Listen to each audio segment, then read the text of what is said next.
Alright, so because I had most of the elements separated, like the orbs and some of the rocks in the background, for the time being, I'm keeping those as clipping masks, and I just go ahead and start mashing in photos. Really, this step is really just to dirty up the canvas to give me information to paint with.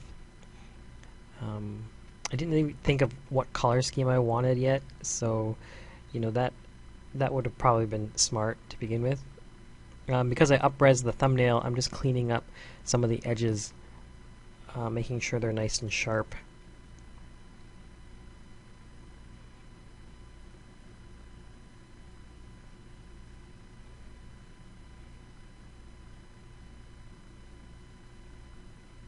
I know I wanted it to kind of be like use that Mars rock as a base, so orange and maybe this kind of sunset sky. You can see I'm just stretching photos out and really using those as a color palette. At this point I hit the Control Y to go into proof setup mode, I think it's called, and that just automatically turns it all into black and white so I can judge my values to make sure they're reading okay.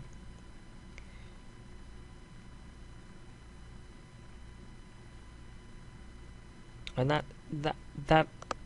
photo that I dropped in there, I really liked how the sun was, whatever happened to the photograph. There's lots of green in it, so that's going to be my main light for everything. And you can see I'm going to start tinting it all off to that green color. Again, more cleanup.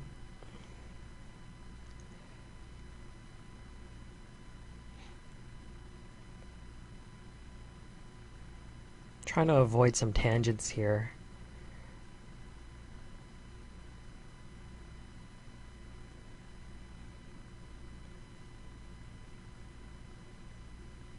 See right there, they were just a little too close to that one midground rock. You can see now I'm glazing, just dusting this color, the sky color, everywhere in the shadow side. I thought this would be cool if it had water somewhere on the surface, or like it's part in the water.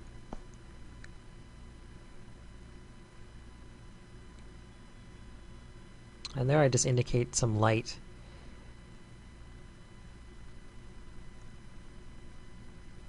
Hitting the top of those mountain peaks. Grabbing a couple custom shapes for easy rock detail. There it is, I start warming it up a little bit. So it's just hitting those tops.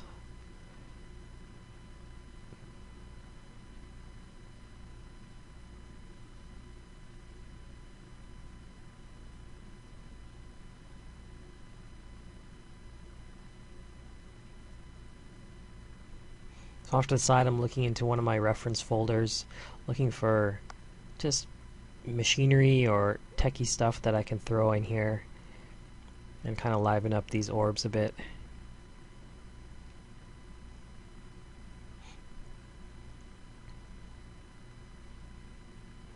I play with a lot of different blend modes. Pin light is I'm finding the most interesting right now.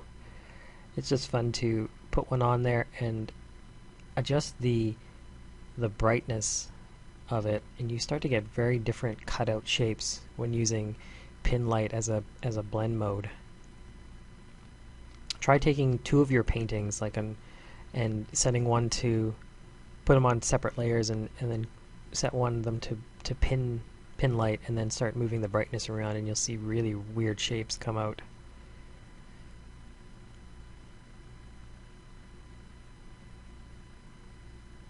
I'm going into curves and each individual channel and moving it around to slightly adjust the color.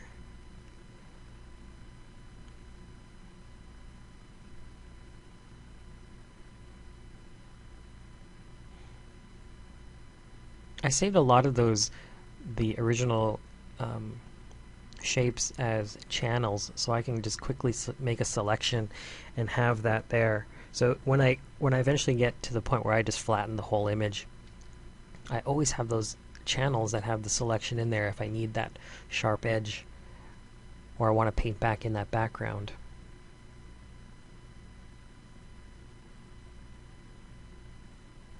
But too many layers just kind of slows you down, I find. And I do keep layers, but I keep them as steps. There's pin light again. It just does something different that it's kind of fun to mess around with.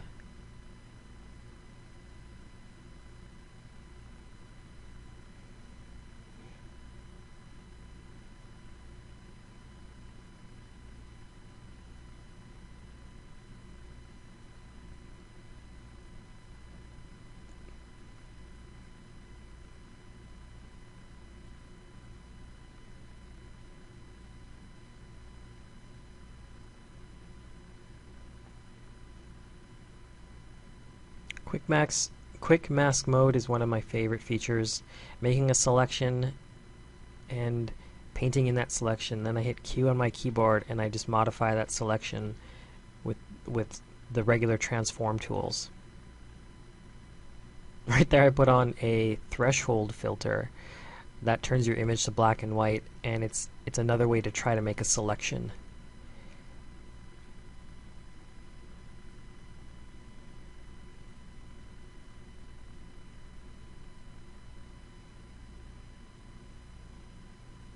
I set a brush to scatter just to try to break up some of the form.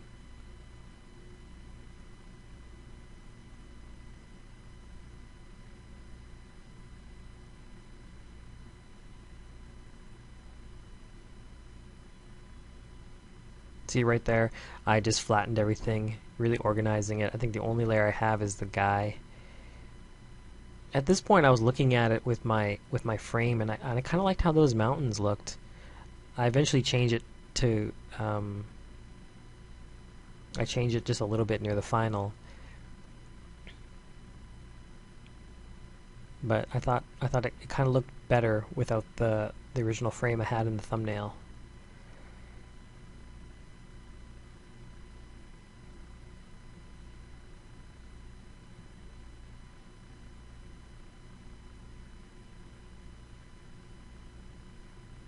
Flipping back and forth.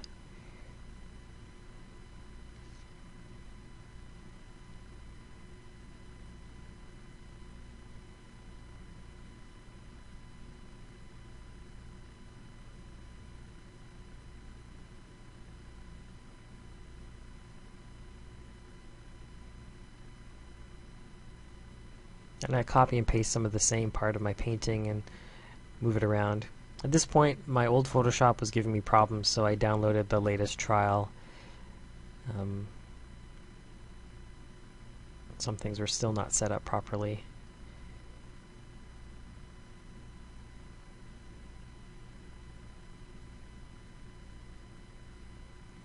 So just moving that mountain over to the side was just to help it give some more, again, it's just to help support the composition. I don't know what the fuck I was doing here. I think I wanted a path, so I used a custom shape. And then I just drew it in with a lasso tool and then just clone stamped everything.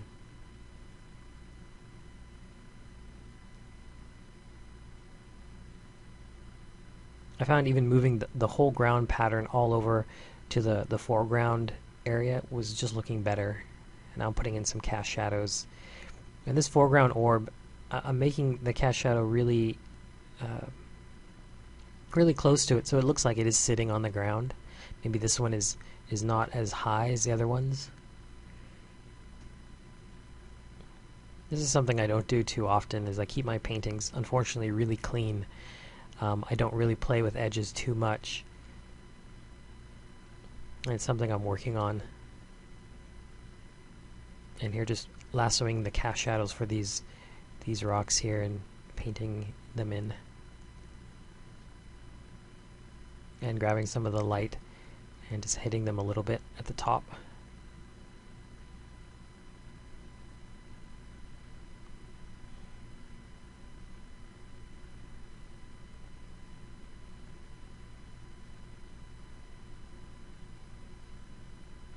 You can see here I'm kind of looking at that side like thinking, does it really help?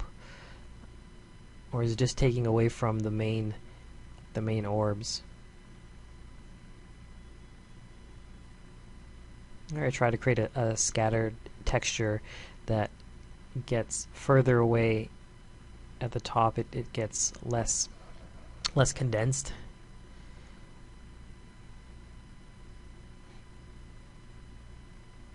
And here I'm hitting the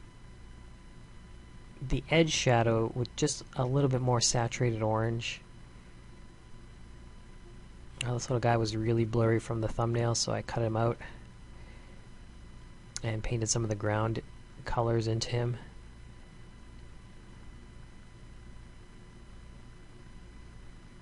Right there I decide, I think I'm getting close to just walling that in and not having it as a distraction, and I think it looks a little better.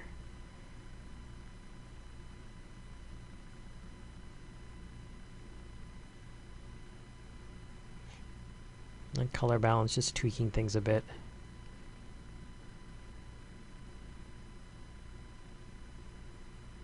I started with the shadows, I think, and then moved over to the highlights, and then lastly I moved into the midtones.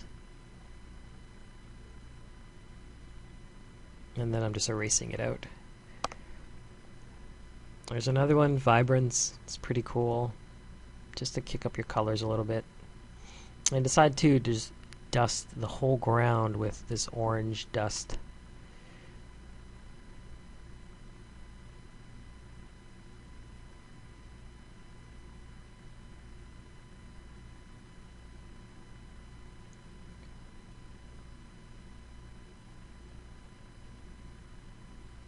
I step through the layers. Give him a little staff. This wasn't really needed, but I just wanted to see what putting in some photo clouds would look like. I run a dust and scratch filter to kind of get rid of some of the noise. I ended up pretty much erasing everything. I think it was just fine the way it was, but I always have to try things out.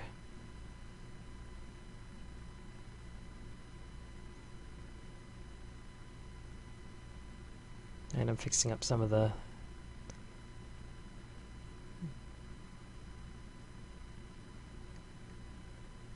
I'm just experimenting here with custom shapes. See if any of these details can help things out.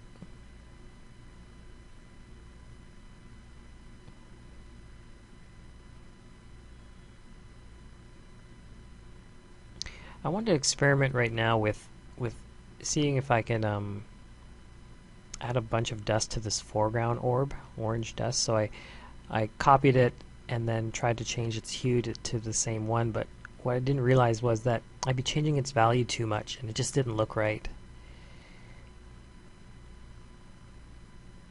Well, that's pretty much it. This is pretty much what I consider a color sketch, done in about 40 minutes.